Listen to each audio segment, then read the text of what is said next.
Hey, welcome in. Welcome to the Arrowhead Addict podcast. We are here coming to you live. Let me tell you, the dopamine, it's flowing. I am damn excited. Damn excited. We are so excited to be joining you guys tonight. Oh! Well, how you doing, man? Patrick. Will Sterling. Yeah. Super Bowl champion, two-time Pro Bowler, and Trent Green. Trent Green, how you doing? Hey, what's going on, guys? Oh, he picked it up! He picked it up! He's gonna score!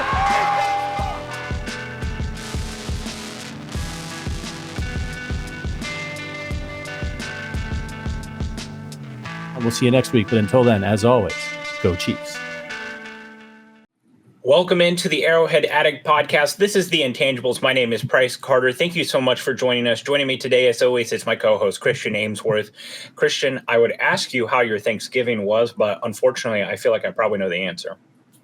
Oh, yeah, dude. We went crazy at the Ainsworth house, man. Like turkey, we had the mashed potatoes, we had the mac and cheese, the hard stuff on top. Oh, dude, it was incredible. Now, for Chiefs football, that's a little bit different. The hard stuff, you mean breadcrumbs? Yeah. Whatever it is, you know. Like I don't like to dabble with that as much. I just kind of let the parents and grandparents get after it, and then, consume. I smoked my first turkey this time and brined it for 24 hours, injected it with Chateau's garlic butter, which was very, very good. There we go. Glazed it as we went along. It turned out perfectly. It was not burnt to a crisp. It was nice and juicy. And I also smoked my gravy. So I had that nice little smoky flavor on the stuffing or on the ham that my wife made.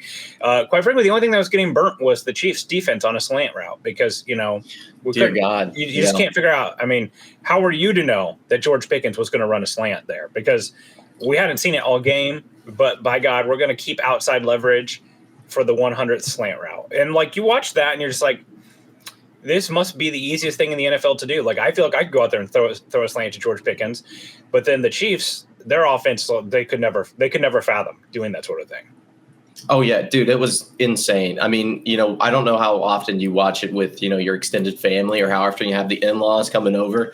It's like, but dude, it is, anytime you get my clan in one room watching the Chiefs game, there are expletives thrown.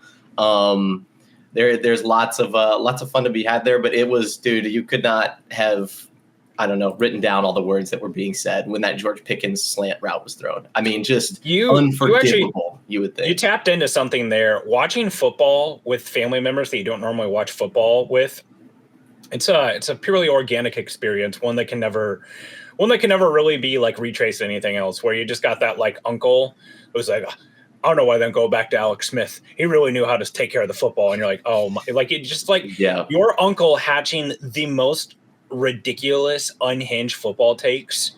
Just, there's nothing that can compare to that, right? Just like, I used to really like when they'd, not go for it on fourth down. They should punt here on third. It's like, yeah.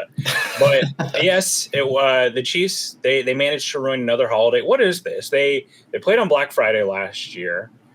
They played so they almost ruined Black Friday, right? Like they won that game against the Raiders last year, but they might as well have lost. Like they just got so lucky. No one was happy after that win. They did beat up on the Steelers on Christmas Day. That was probably one of their best games of the year. They clearly ruined Christmas in 2023, and then they ruined Thanksgiving by just absolutely wetting the bed in a situation that they needed to win.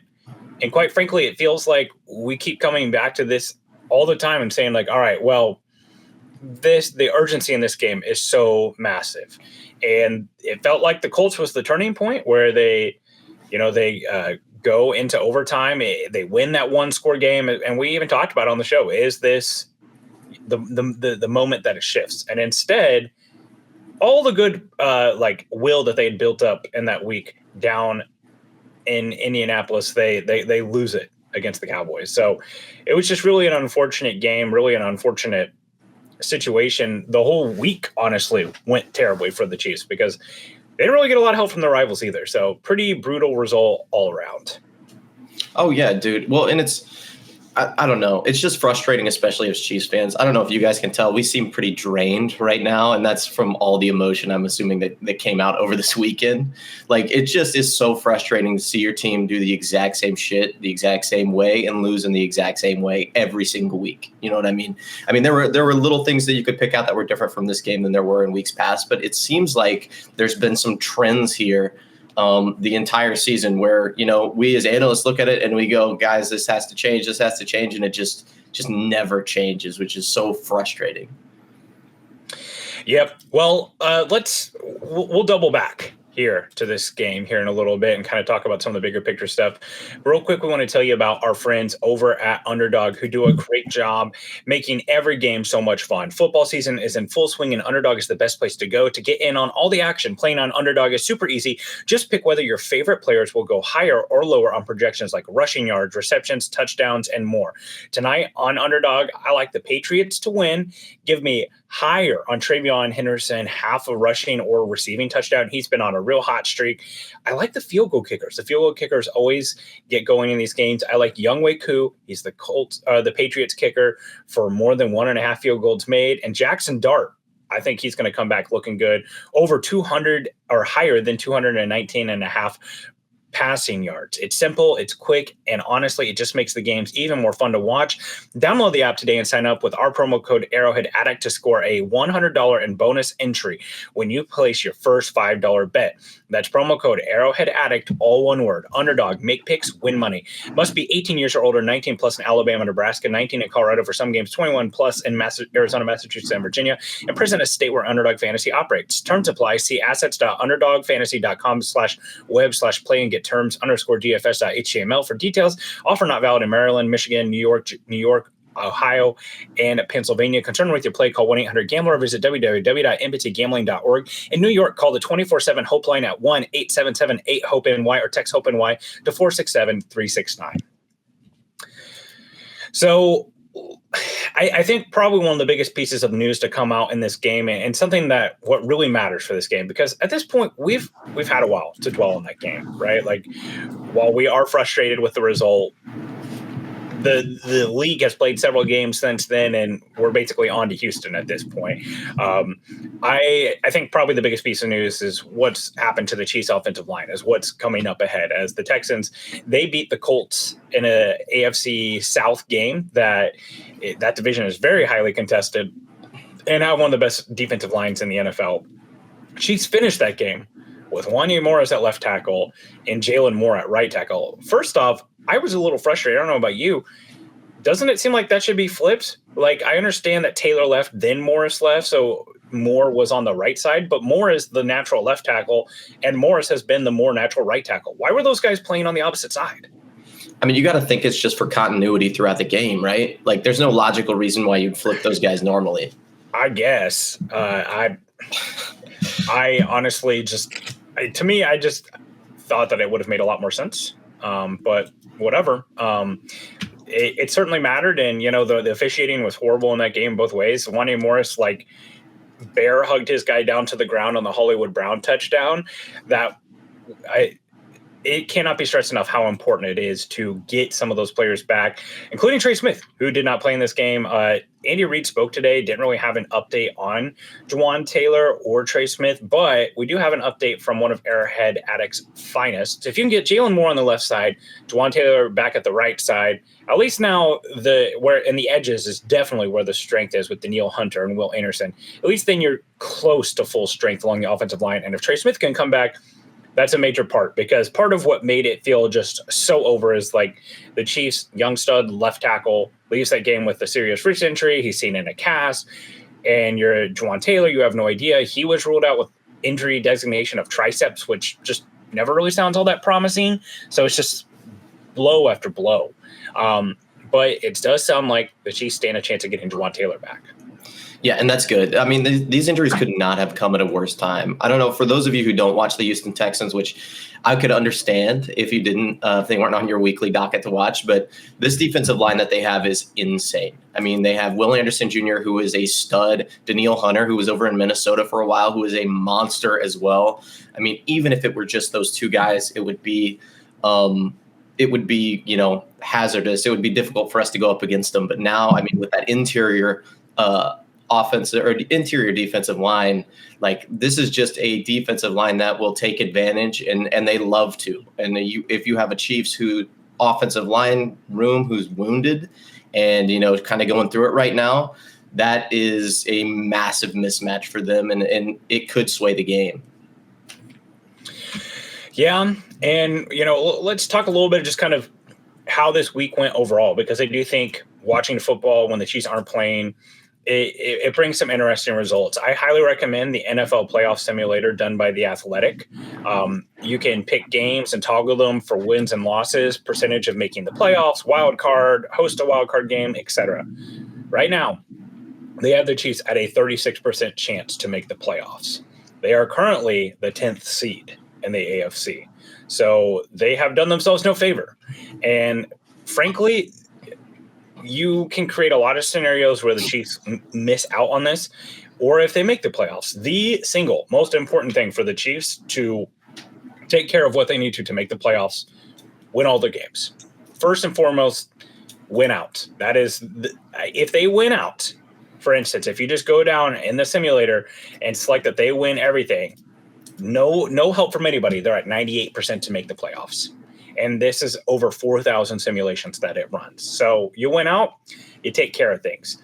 The Chiefs' most likely path to making the playoffs involves a Colts or a Chargers downfall. Now, here's what I will say. First off, you have the tiebreaker over the Colts. You have a chance to get the tiebreaker over the Texans this week. You have a chance to get the tiebreaker over the Chargers the next week. Justin Herbert leaves the game with getting surgery on his left hand today. It sounds like he might try to play through it. That's certainly going to impact him. And oh, by the way, he has a absolutely dreadful offensive line. They were able to get a win against the Raiders, who isn't capable of it. But here's where this happens. The AFC South, you want to be rooting for the Jaguars to win that division, because because of the tiebreaker with the Colts, and because hopefully you get the tiebreaker against the Texans. The Colts, right now, they sit at a 68% chance to make the playoffs. That's already went down quite a bit. Daniel Jones, if you watch him, he cannot move. Did you get a chance to watch that game at all against the Texans? Oh, yeah. That was definitely one that I was paying attention to closely. He cannot move. Jonathan Taylor is now gone 3 games without rushing for 50 or more yards. He's being held in check. That defense is still without DeForest Buckner, their best defensive lineman, and Sauce Gardner, the stud corner that they just traded for, leaves that game with a calf injury that he was on the injury report for, and it sounds like it's going to be a several-week injury. So things can turn very quickly for the Colts, and the reason why that's so important is because of their schedule. They play the Jaguars twice. The Jaguars currently have the lead. Then they have the Seahawks, which that's a tough game. They have the 49ers. That'll be a tough game. And then their other game is the Texans. They have one of the 2 hardest schedules remaining, according to DVOA by FTN. The other team that has the hardest schedule, the Chargers. So the Chargers, with Justin Herbert with a broken messed up left hand, they're at 62% chance to make the playoffs. Their schedule goes as follows. They play the Eagles on Monday night. It's significant that they play on Monday night because then they play the Chiefs on a short week in Arrowhead. So Eagles, Chiefs, Cowboys, which that game is no cakewalk anymore. Let the Chiefs fans tell you that themselves. Then they play the Texans. Again, terrible offensive line against that Texans defensive line. And then they play the Broncos defensive line, the other best defensive line in football. So while I want to sit here and say they're cooked, it's over, it's done, the path is definitely there, and it involves the Chargers or the Colts falling out of the playoffs and the Chiefs just taking care of business against the next 2 weeks. If the Chiefs lose one of the next 2 games, it's officially over. It's done. Forget about it. Yeah, well, and part of me thinks that losing one of these next couple of games could be the best thing for the Chiefs. And we're going to talk about that a little bit more a little later. But there's definitely this sense of doom and gloom around the kingdom that I think is warranted, and also, could be for the better. I know that there's a lot of teams that, in our situation would be, begging and pleading to get into the playoffs. But I mean, this is a Patrick Mahomes led team. You expect to win championships with Patrick Mahomes. He's a top 5 quarterback all time. You have Andy Reid, one of the best play callers of all time.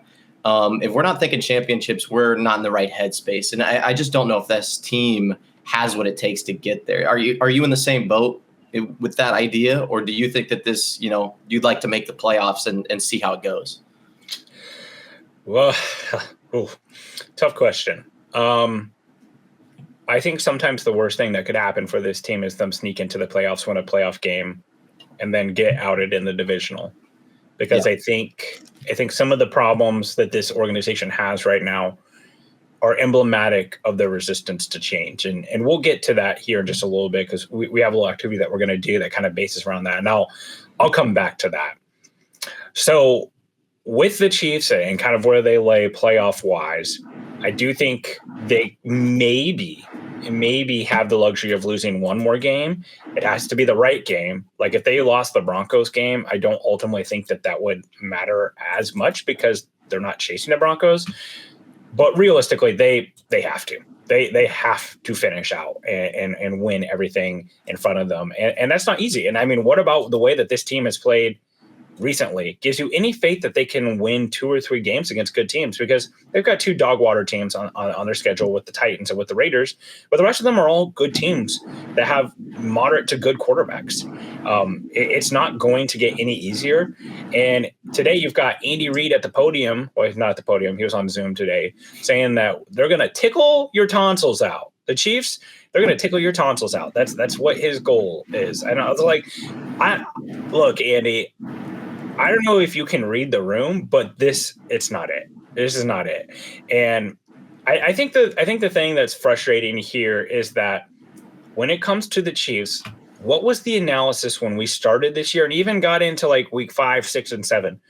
Could this be the most talented Chiefs team yet? They fixed left tackle. They've got depth at wide receiver.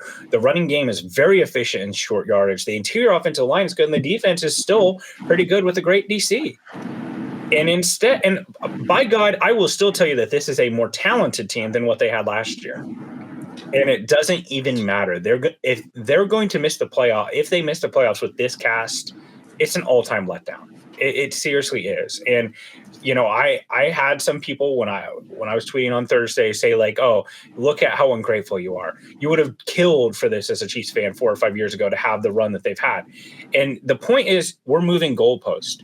No one ever thought that the Chiefs were going to go to the Super Bowl every single year and win it.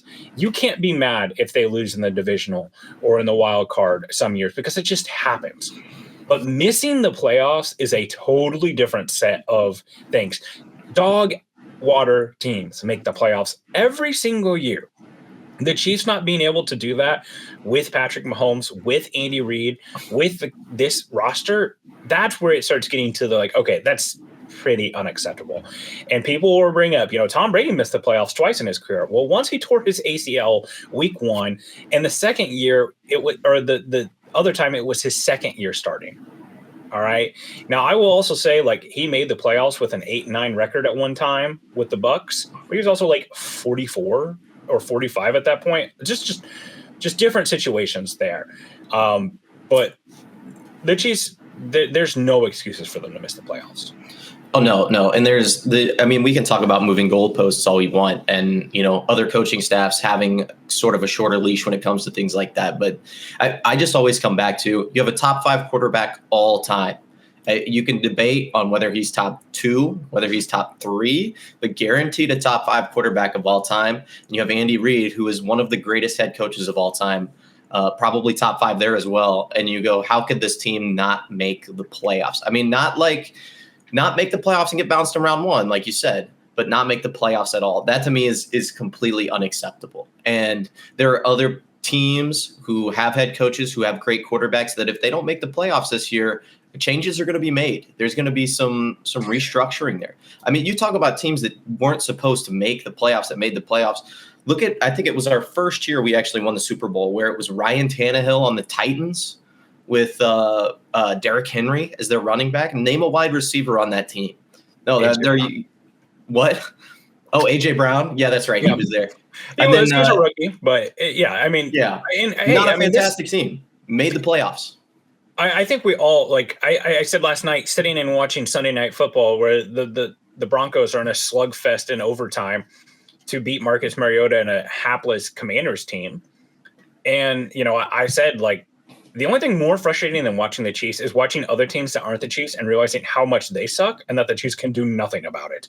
That this is the year that the Chiefs can't get off the schneid because they're befuddled by this weak-ass dog water AFC. And, I mean, this is how the league is. This is how it's set up. And I think this is a culmination of a lot of things. You have natural parity built into the league. Then you've had this just dominance of the AFC over the last couple of years. And you have so many coaches who all are coming from the same system. I mean, how many guys – you realize the entire NFC West, all their offensive coordinators or offensive coaches are all Shanahan guys. Yeah, they're all people derived from that Shanahan tree, so they're all just running the same schemes against each other, and the prevalence of like the Mike McDonald, Vic Fangio defense. Like, I could get into a whole tirade about this and just where the state of quarterback play is coming out of college nowadays, and this turnover that's happened. It's been a long time coming for the league, and I think we are going to get kind of one of those weird years where there's like one or two things is going to happen.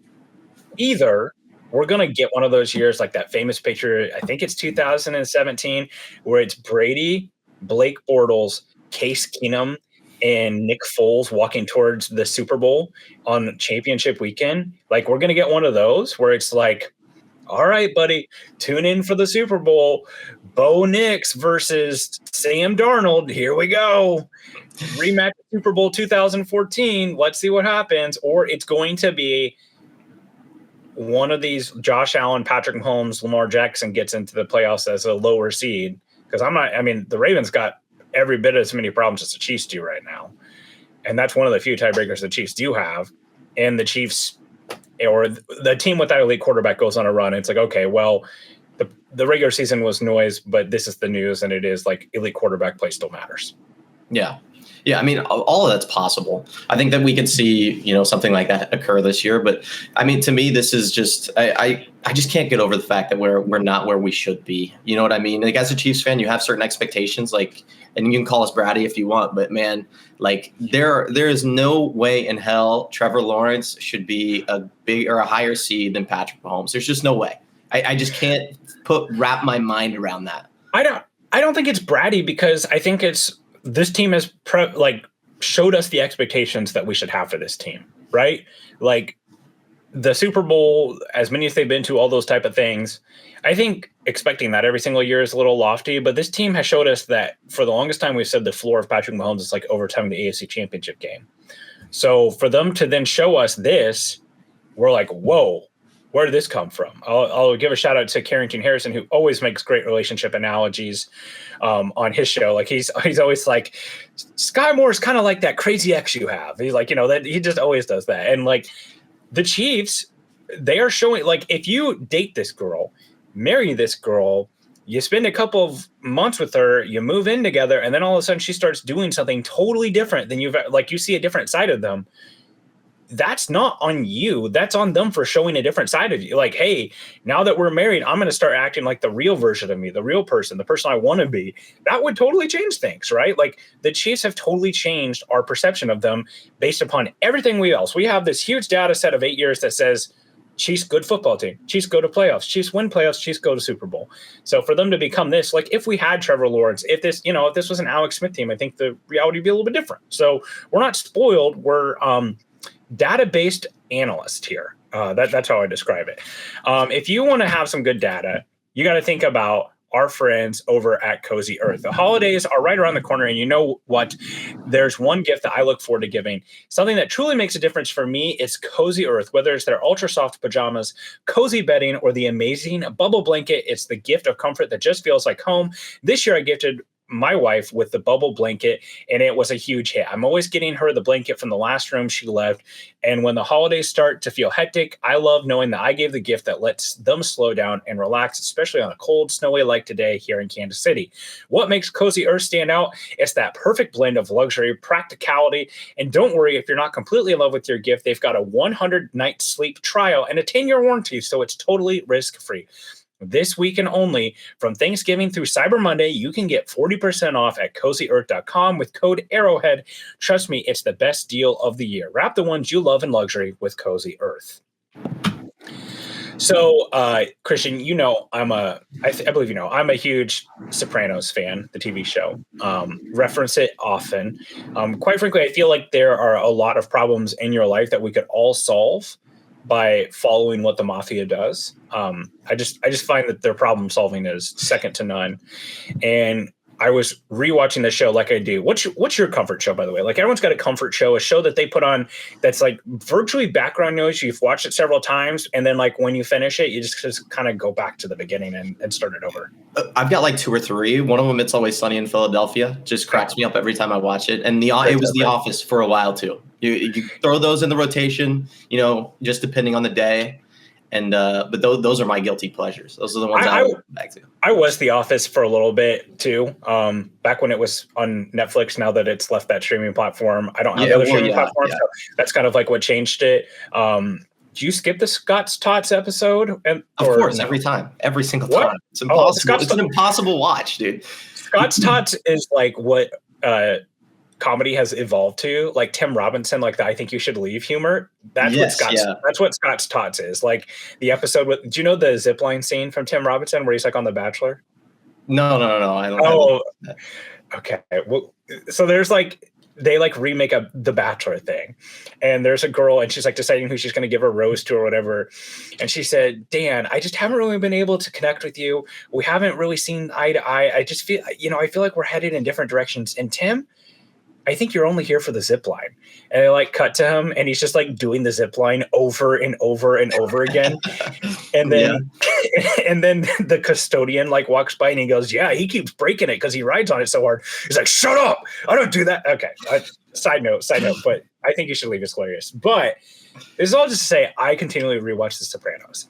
And one of the things that you come to watch on The Sopranos is that like having funerals for these people, it's like a social event that they just go to regularly because people are dying all the time because they live this life laden with crime and violence and yada, yada, yada. And one thing that they always do at the funerals is they walk by the casket. And I don't know if I've never been to a funeral that does this, but they take like a handful of dirt and throw it on the casket. Just kind of like, closure, that type of thing. Well, what we're going to do is we're going to lower the Chiefs down on the ground because it's over. And I feel pretty comfortable in saying that. Christian, let me ask you this. When the Chiefs season started, not in Brazil, but like we're talking in training camp, all those type of things, what were the expectations for the Chiefs? Oh, a Super Bowl winning the division, and then, leaving a legacy for Patrick Mahomes that, rivals every other quarterback of all time. What did Chris Jones say in the final scene, the final cut of the Kingdom documentary?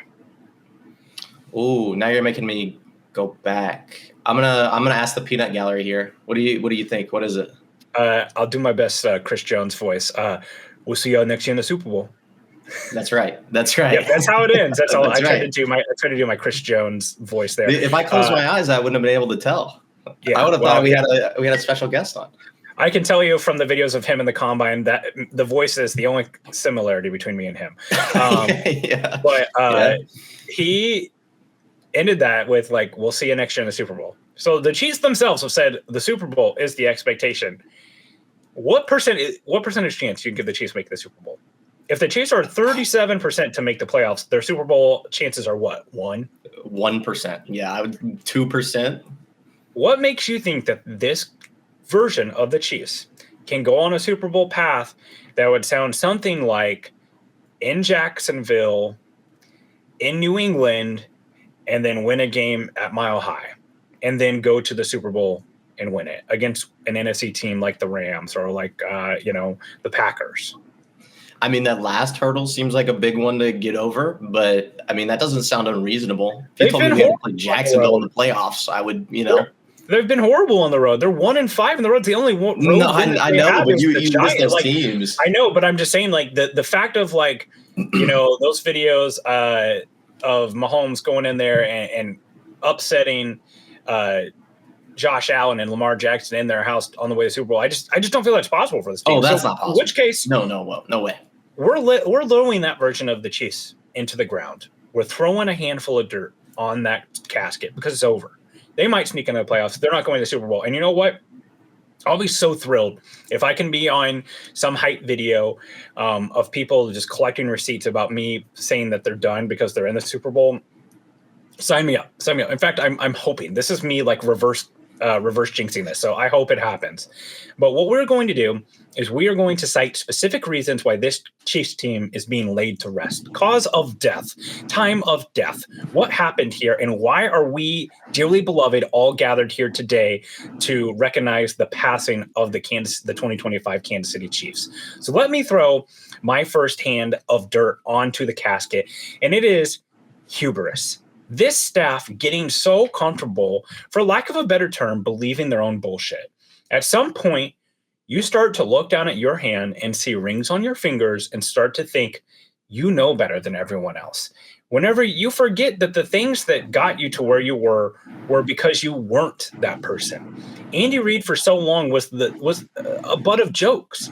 It was a playoff failure until Mahomes showed up and until they started advancing and doing things, and they go and do different things, right? Like they had to fire Bob Sutton, they had to bring in a different defensive coordinator, and Andy Reid for a long time was an innovator of offense, and now it is just this, we're just going to keep bringing back the same guys and doing the same thing. The coaching staff has had not much turnover, and the hubris of we'll make it work with Mike Dana, Derek Nottie, Mike Pennell, Juju Smith-Schuster. How many guys on the Chiefs team right now roster would not even make snaps on other teams? I mean, how many times has it happened in the last couple of years where a guy gets cut by a team and then he's immediately playing snaps for the Chiefs? It happens. Derek Nottie was going to get cut and the Chiefs, we got to trade for him. Mike Pennell can't make the worst defense in the NFL, and now he's back on the Chiefs playing one of the leading snap getters, a defensive tackle. And just this hubris of, well, sure, we could run the guy who's basically the tush push at running back, but what if we design a pistol set for the guy who's been a healthy scratch all year to Jared Wiley on 4th down? And by God, it worked. But I'm horrified to see what's going to happen next because that worked. Like I'm afraid to pay for it. There's just a certain arrogance of we'll make it work with Isaiah Pacheco and Kareem Hunt. We don't need to add to this. We know what type of wide receivers we want to get. We don't need to ever invest in someone who is a contested catch guy. And we're just going to continue to do the same things with the same guys over and over again. And at some point it is coming back to bite them. And I just think that for lack of a better term, arrogance, them believing their own BS, at some point it's showing up, and now it is. That's a perfect lead into my point here, but that's maybe a better way of phrasing this. My first little handful of dirt here is they just can't quit. They just can't quit their type at wide receiver. They can't do it. I'm going to just list off guys. You tell me which one of these guys is better on the outside than he is in the slot. Mecole Hardman, Sky Moore, Cornell Powell, Rashee Rice, Xavier Worthy, Jalen Royals, the guys that they've signed even, Hollywood Brown, Juju Smith-Schuster, better on the outside or better in the slot? Oh, and then you have Travis Kelce, who's also better in the slot than he is an actual wide tight end. So you have all of these guys that fit the exact same profile. And your head coach thinks, hey, listen, I'm an offense that I'm going to scheme these guys open. These guys are going to be high school open for Patrick Mahomes. I just need to get him the ball. Like once you get the ball, if you're a yak guy, that's what we need. Can you block? Can you be like a big slot and block like Juju or even Powell? I think that was probably their idea for him. And you go, yeah, but here's the thing. Nobody can play on the outside reliably. Now you have your first round wide receiver that weighs 170 pounds soaking wet playing X against some of these heavy-handed defensive backs with huge wingspans, and you wonder why shit don't work. Like it's an unfortunate reality of the situation. You just cannot quit doing the same things that you've always done. And maybe that's hubris. Maybe that's a lack of knowledge of being able to develop and draft these guys, which I don't know if you can talk to a Chiefs fan out there and not say Connor Embry is, on the chopping block in their mental GM, that they play through every single week of who needs to get cut and why. But it just seems like these guys that they keep bringing in are just the exact same. They're replicas. They all do the same thing, and we just don't know how to deploy them. I've watched every single snap of Xavier Worthy, Every time he's in the slot, he does fantastic. The problem is he's out at wide, playing X like 70 or 80% of the time and expected to win deep against, in contested catch situations. And that's why you have guys like Tyquan Thornton, who is a better deep ball receiver than Xavier Worthy, making more plays. Like, it's just, to me, it's just so boneheaded and ass backwards that, there's nothing that you could do at this point to make me believe that they have any semblance of an idea of what to do with that room. Well, and I mean, again, this, like you said, it kind of ties into the hubris, right? Of like, well, why did they sign Elijah Mitchell? Because he's fast. That's what he is. Yeah. He's a one-cut speed guy. That's what the Shanahan system likes. They went and got him over some other guys, and now he rides the pine as the Chiefs watch Javonte Williams score a touchdown on them, a guy who got basically the exact same contract. You go back to the hubris. We're going to just keep running Juwan Taylor out there with his penalties over and over again. We're going to keep just doing the same thing on special teams and act surprised when we have over 100 yards of penalties in several games this year, mostly because of return penalties. It just shows that there's just this belief of, oh yeah, it'll get fixed. It'll get better. We'll turn it around. And how often and how much has this league over the last 8-7 years been building to beat the Chiefs? We're on a Chiefs podcast. We're probably biased. The Chiefs changed offensive football in the way that it was played in 2018 and 2019. And the Vic Fangio defense is proof of that.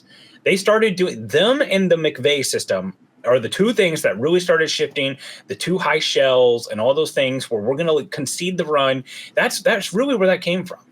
And the Chiefs teams have been building to beat them since. You don't think that people are drafting for Xavier Worthy, for Hollywood Brown, for Travis Kelce. And I mean, this actually leads me to my next point. And this is one that's a little specific, but letting teams dictate your scheme. The best offenses in the NFL, the best defenses in the NFL, they don't react to what teams put out there. They put their personnel, they put their packages out there that they want to, and they dictate to you.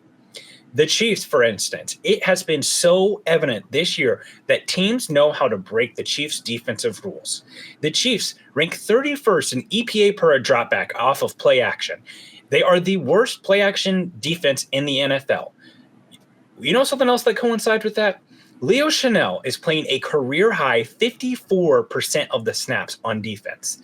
Teams are getting him on the field on purpose because they know what it takes to do. They're going to get into heavy formations with the fullback, two tight ends, run off of play action, or throw the ball off of play action, and they are going to get that. The best teams in the NFL, the best defenses, I'll pull up the McDaniel system where they have players like Kyle Hamilton, where they have Nicky Manwari, who are these big power slot players who can cover in the slot, but are also like another linebacker on the field. They're going to play everything in dime. That's what the Rams are doing.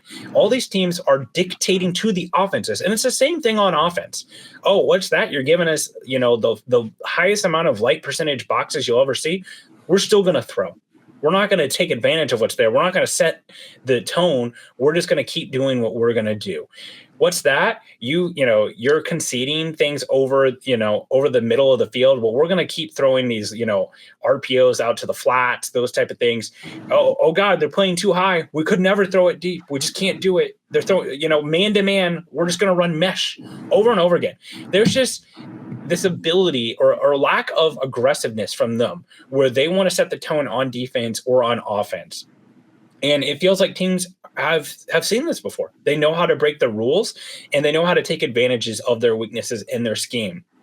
And again, this comes back to that hubris, that idea of, well, we don't need to change anything. We're fine over here, right? And maybe, just maybe, again, you asked me earlier, like, would it be better for this team to miss the playoffs? I'm 51-49 no. 51-49 because I do believe if you get in with Patrick Mahomes, you have a shot to win a Super Bowl. And that shot's worth the 51%. But the 49% of me goes, you know what? Lose the Texans game. Mahomes is done for the year.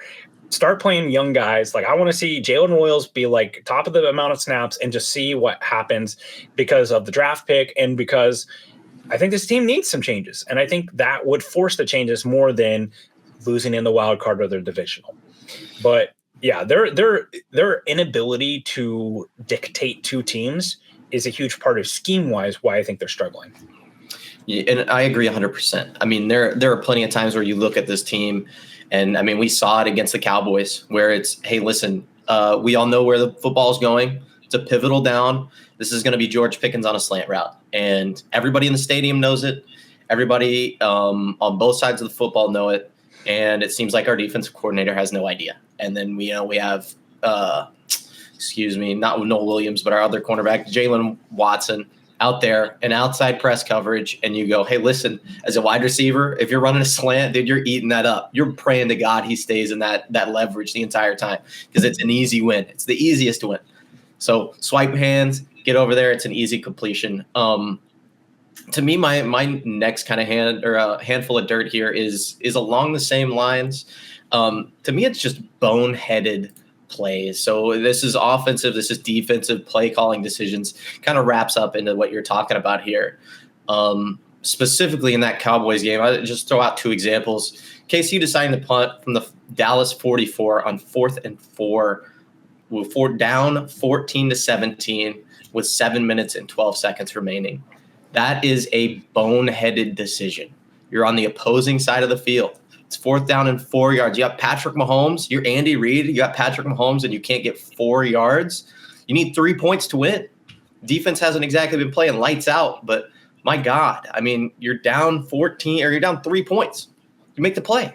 Make a play call. You don't have one play call that can get you 5 yards. And then, again, Casey deciding to punt from the Dallas 49 on 4th and 5, down 14 with 12 minutes and 26 seconds left. That it just, again, boneheaded decisions, not making the right decision based on who you have out there. And, we've been an aggressive team all year. Why is it now that we decide that we're not going to be aggressive? The lack of consistency there. It felt like Harrison Butker having his issues early in the season were probably the best thing for the Chiefs because they were one of the most aggressive teams on 4th down. Yeah. And this has slowly regressed. There was a situation similar to what you were describing in the Bills game where they punted like at midfield at like 4th and 5, and then they go for it on 4th and 17. And this just comes back to, again, the hubris. Are you making decisions that are based upon data and recommendations, or are you going with your gut? And I understand that there's a problem with going with your gut. I really, really don't, especially in coaching the feel of the game. But those are decisions that a high school coach can make, and they will be correct 9 times out of 10. I mean, that's just, to me, that is unacceptable, boneheaded decision making. That's not based on your gut. That's based on fear. Well, and I mean, there's sometimes like I believe it was the end of the Bills game or the end of the half of the Bills where they settle for the field goal instead of going for a touchdown on 4th. I kind of get that a little bit, like that rang true in the Bengals AFC Championship game where like they just kind of need to come away with points. But if you're just going with your gut, the inconsistency that like, you know what? The Broncos the other night, they punted on like a 4th and 4 to trust their all-world defense, and the Commanders went down and tied the game, went to overtime. Broncos ended up winning that game, but it wasn't because they trusted their defense. You just got to go with like, hey, we're going to get 1% better every time. And if the data says 51% of the time this works, you need to trust that a little bit more. And Andy Reid kind of regressing in that area, it has cost them because the Chiefs offense is definitively the better unit on this team. Put your best unit on the field, put your best player on the field, and try to win the game instead of letting teams dictate to you. Again, you're letting teams decide what they're going to do for you. This handful of dirt, and this is where it gets a little hairy. I have seen like it's not bad, it's the worst. It's the worst it's ever been. Fire them all, right? We need to keep the hyperbole down here. There are some shortcomings here, but like I've already seen people saying like, well, the 2025 draft class is just bad. It's just you can't call a draft class bad in year one. I won't let you do it. Okay, players grow, players develop, and by the way, if Josh Simmons is the player that he was when he was on the field this season, the 2025 class is probably a success. Almost, you can forget about almost everything else because they got it right out one of the 3 most important positions on the field at pick 32 in a trade down. A++. But regardless of that, the 2025 offseason is my handful of dirt. And it goes like this. Signing Christian Fulton to a 2-year deal with real money to be your outside corner.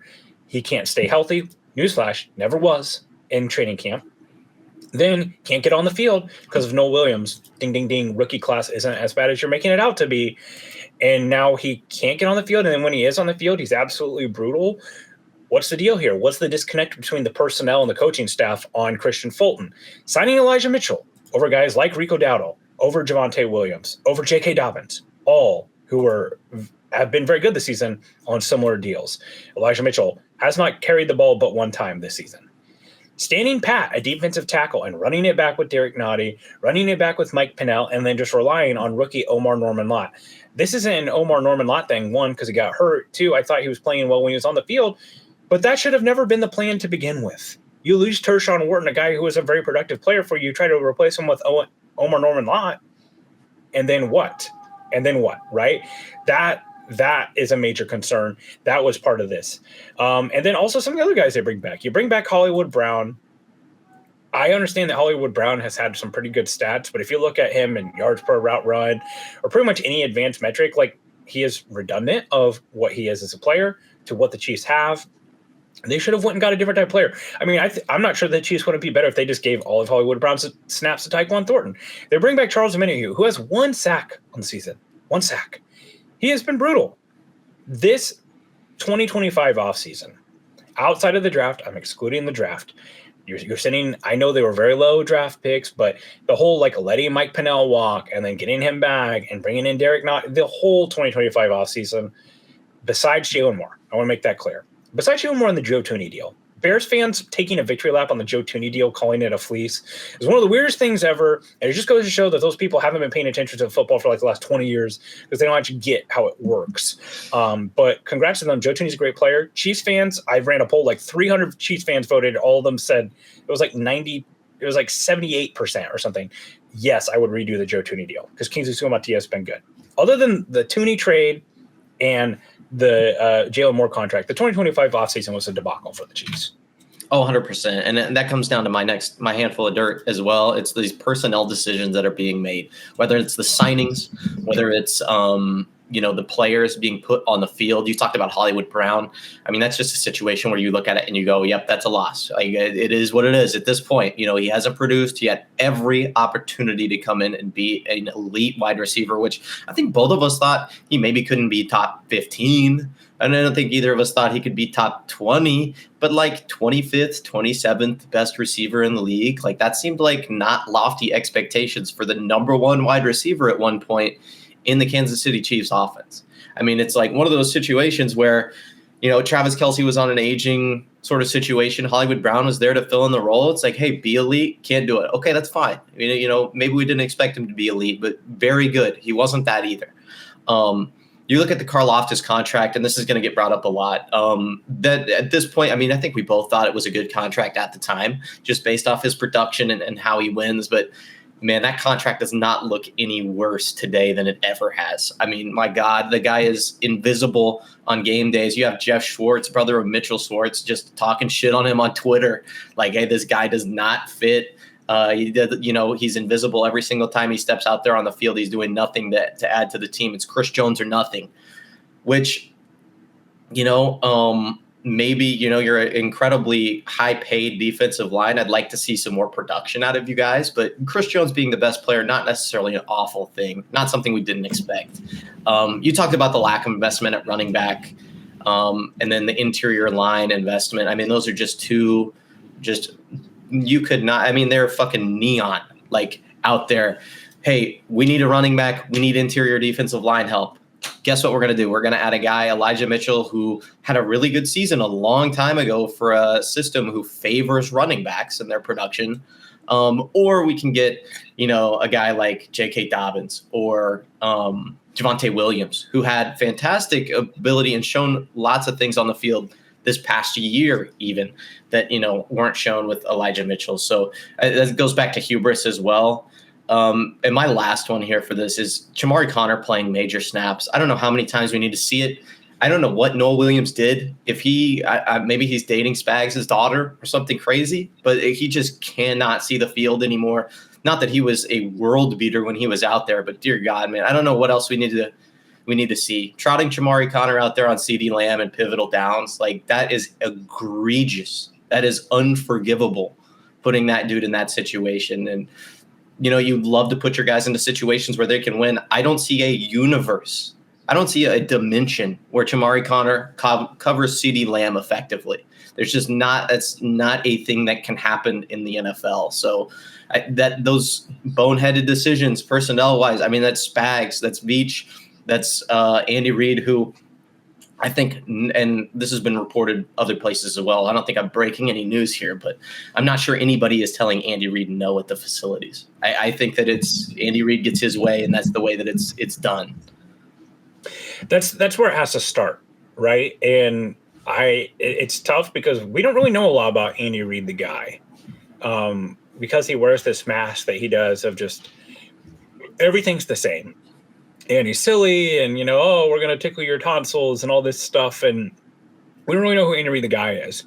But I will tell you that, lack of outside voices was one of my big things. And running the same scheme with the same guys over and over again, it's something that's got to change. And I mean, it bleeds over to the personnel too, right? Like the Chiefs don't stunt and gain a lot along the defensive line. They're among the lowest amount of stunts and gains on their defensive line. And also their reliance on these big, heavy-handed edge rushers that set the edge. Well, it's no surprise that you're struggling to get home if you guys have guys who aren't quick around the edge. Like it's frustrating every draft season that I just have to take these guys off the board because of the Chiefs' reliance on these long edge rushers. And then seemingly the disconnect between them and the personnel department, where you bring in guys like FAU, where you're thinking about trading for a guy like Boye Mafe, you bring in a guy like Josh Uche, and they get like sent to Alcatraz, right? Like there's just no point in bringing those type of players in. So that there's some frustrations there for sure too. And they have to consider bringing someone else in. You would love to see, and the outside voice can't be Mike Kafka, right? If the Giants end up letting him go and him just come back, I know people liked Mike Kafka in the building, and he's done some nice things in New York, but it can't be an Andy Reid tree guy.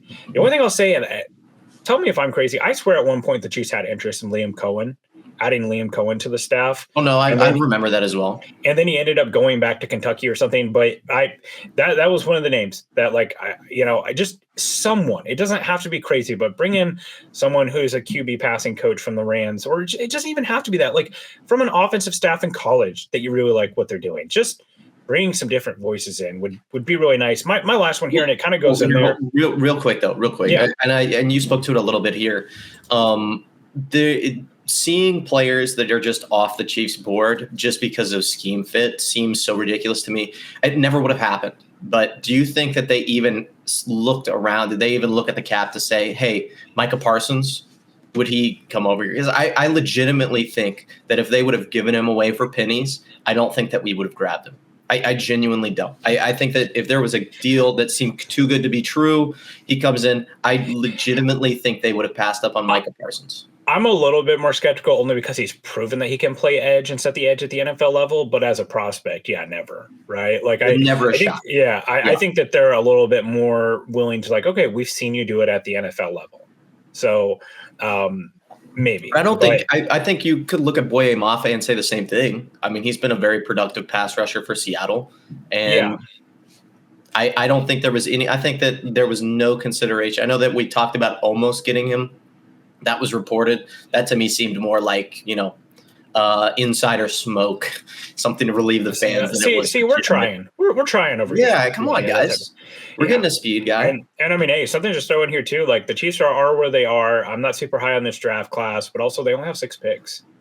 There's not some huge crop of picks coming in here. So don't even start with the if they're going to pick 16th, maybe they trade up into the top 10. No. If anything, that is not going to happen. No. My last one, too much reliance on Patrick Mahomes. The Chiefs, they are asking Patrick Mahomes to do everything. They are asking him to put on the cape too often. They rely on Patrick Mahomes more than any other team is relying on their quarterback right now. The Chiefs rank 29th in under center runs and passes. They are getting under center at one of the lowest rates of any team in the NFL. They're also running RPOs at one of the highest rates in the NFL. Their scheme does not look like the best offenses. You know who the number 1 and number 2 teams are in under center snaps? By God, it's the Los Angeles Rams and it's the Chicago Bears. 2 of the best offenses and the number 1 and 2 seed in the NFC. They this goes back to the running game, right? Like Josh Allen just won a game where he threw for 123 yards, a touchdown, and an interception, and James Cook ran for had 35 rushing attempts. It's okay for Patrick Mahomes to win a game where he doesn't have to be super. Instead, you've got Patrick Mahomes throwing for 4 touchdowns, and the Chiefs are losing, scoring 28 points, right? Like all that stuff just points to they are asking Patrick Mahomes to be like, you just can't rely on Mahomes to elevate these guys all the time, always. And right now that just feels like that's what's happening.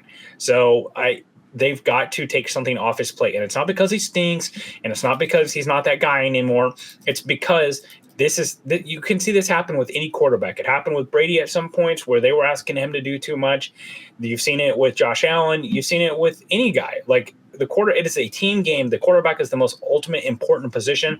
But at the end of the day, they can't do it all. Well, and I think it's important to square with all of the advanced metrics that we're talking about here. When you look at offensive EPA per play, and you look at the Kansas City Chiefs, and they're second in the league in offensive EPA per play, only behind the Colts. I think that you look at that and you say, well, how can you say that this offense is good by all metrics? Then you look at, the Colts game, and you look at the red zone opportunities, 1 for 6 in the red zone, and needed overtime to beat the Colts. I mean, all of the 1-score games that we just can't seem to win because, our offense is ineffective late in games. And I think that is the major thing that we're seeing here. I think that the Chiefs offense can be good. I think it's shown that it can be above average in the league. The problem is that the situational football is just killing us. And that gets us back to the Andy Reid hubris stuff, where we're asking Patrick Mahomes to essentially be a god and transcend the game of football to, get a third down. I think we're bottom half in the league, around 46% third down conversion rate. You want to know why Kareem Hunt has had so many opportunities on 4th down and has this big body of work as the short down back? Because we can't get a first down when it's 3rd down. And that's a problem. That is a major problem. So, just to give a little context to what you're saying there, my last thing that I have here, and it ties in with that as well, is the execution. This is a Chiefs football team that just seems like it cannot execute. And situationally, over the term of the entire game, it just feels like we're in mud compared to these other teams. And you talked about that under center play calling, where, the Chiefs, and you heard Tony Romo say it, not that I think that he's, this incredible evaluator of the NFL game, but it does seem like the Chiefs are the most effective and the most dangerous when they're running from under center. That's just something we're not doing. That's just something Andy Reid has just decided that we are not going to do this year. And I'm all about, having an identity, playing through it, and being effective.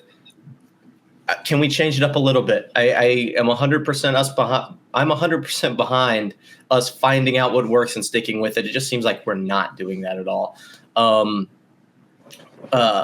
Isaiah Pacheco averaged 5.3 yards per carry against the Cowboys. You know how many times he got the ball? Not very many. Kareem Hunt averaged 4.1 yards per carry against the Cowboys. You know how many times he got the football? Not as many as he probably should have. Whatever the number is, definitely could have added a 5 or 10 to that, and we would have been okay. Brashard Smith, that whole situation where it seems like we have this explosive back on the roster and he's just not being utilized.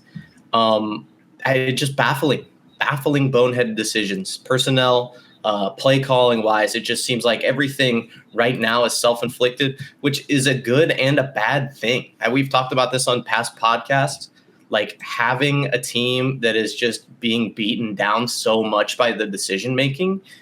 It seems like it's a blessing in disguise, right? Because you have Patrick Mahomes and Andy Reid, you'll figure it out. But now we're in a situation where it's like, dear God, like we have people calling for Andy Reid's head. Like he needs to be executed before next Sunday's football game, which is insanity.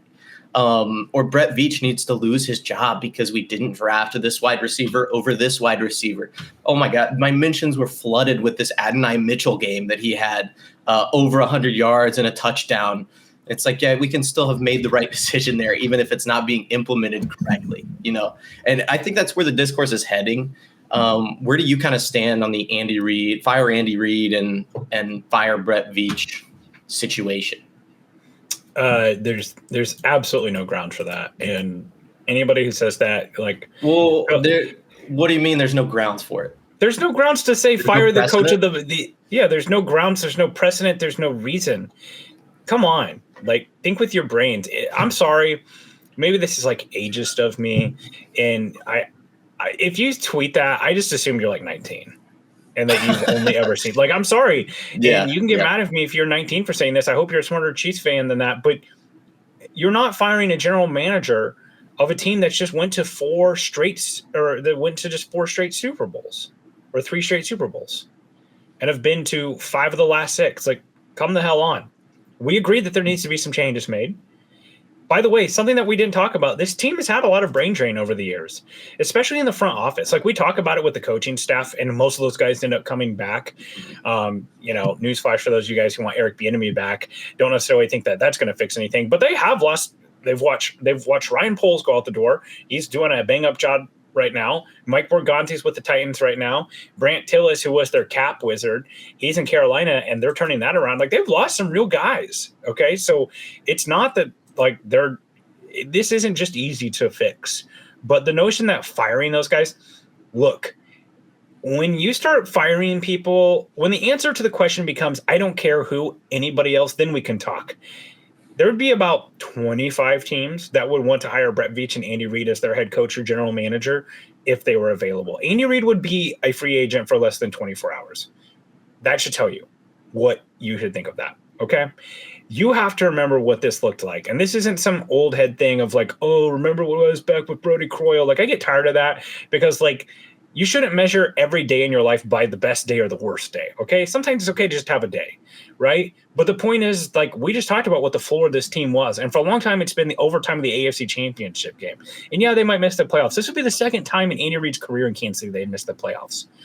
If they do miss it, that's still an insanely great track record. Okay. So if you're saying that, I think what you need to do is you need to send a loved one an Aura frame. The best way to spread holiday cheer is a gift from Aura frame and to keep your family near. One of my favorite holiday traditions is always decorating the tree with my wife and my kids. Every year we take photos, and now they're all on my Aura frame. It's a perfect way to stay connected no matter the distance. With Aura, you get unlimited photos and videos, plus the ability to preload your pictures before it even ships.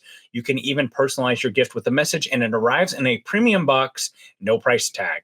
For a limited time, get $35 off Aura's best-selling Carver mat frames.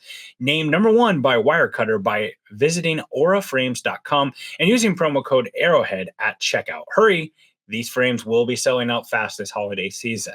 Yeah, so I just, send Andy Reid, Brett Veach, an Aura frame. Understand that the hay is in the barn for this coaching staff, and that we can be realistic, but also don't make yourself look bad. Like, listen to Bills fans talk about Sean McDermott and what they would give for Andy Reid. So just let's have some patience here.